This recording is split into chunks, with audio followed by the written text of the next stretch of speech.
ಮನೆ ಮುಂದೆ ಹಾರ್ನ್ ಹೊಡೆದಿದ್ದಕ್ಕೆ ಚಾಕು ಇರಿತ. ತಂದೆ ಮಗನಿಗೆ ಚಾಕು ಇರಿತ, ಆಸ್ಪತ್ರೆಯಲ್ಲಿ ನರಳಾಟ.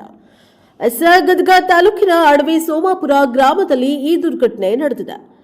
ಕಂಬಳಿ ಕುಟುಂಬ ಹಾಗೂ ಚಿಕ್ಕಣ್ಣವರ ಕುಟುಂಬ ನಡುವೆ ಜಗಳ ನಡೆದಿದೆ. ಕಂಬಳಿ ಕುಟುಂಬದ ಮೇಲೆ ಹಲ್ಲೆ ಮಾಡಿದ ಚಿಕ್ಕಣ್ಣವರ ಕುಟುಂಬ ತಂದೆ ಮಗನಿಗೆ ಚಾಕುವಿನಿಂದ ಇರಿದು ಅಟ್ಟಹಾಸವನ್ನ ಮೆರೆದಿದ್ದಾರೆ.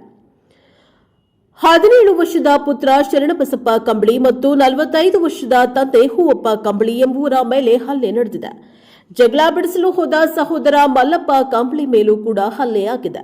ಹಲ್ಲೆ ಮಾಡಿದ ಆರೋಪಿಗಳು ಈರಪ್ಪ ಚಿಕ್ಕಣ್ಣವರ್, ಚಿನ್ನಪ್ಪ ಚಿಕ್ಕಣ್ಣವರ್, ದೊಡ್ಡ ಯಲ್ಲಪ್ಪ, ರಮೇಶ್ ಎನ್ನುವರಿಂದ ಹಲ್ಲೆ ಆರೋಪ ಆಗಿದೆ. ಇನ್ನೊಂದು ಗುಂಪಿನ ಈರವ್ವ ಪುತ್ರ ದೊಡ್ಡ ಯಲ್ಲಪ್ಪನಿಗೂ ಗಾಯವಾಗಿದೆ. ಎರಡು ಕುಟುಂಬಗಳ ನಡುವೆ ಮೊದಲಿಂದಲೂ ವೈಷಮ್ಯ ಇತ್ತು. ಹಿಂದೆ ಕೂಡ ರಾಜಿ ಪಂಚಾಯಿತಿ ಮಾಡಿದ್ದ ಗ್ರಾಮದ ಹಿರಿಯರು ಕ್ಷುಲ್ಲಕ ಕಾರಣಕ್ಕೆ ಖ್ಯಾತೆ ತೆಗೆದು ಚಾಕು, ಕಬ್ಬಿಣ ರಾಡ್ನಿಂದ ಹಲ್ಲೆ ಮಾಡಿದ್ದಾರೆ.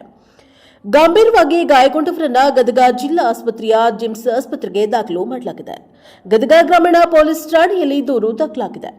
Bureau report. ಕ್ಯಾಮರಾಮ್ಯಾನ್ ಜಗದೀಶ್ ಜೊತೆ ಅಶೋಕ್ ಹುಗಾರ್, ಪ್ರಜಾಪವ ಟಿವಿ, ಗದಗ.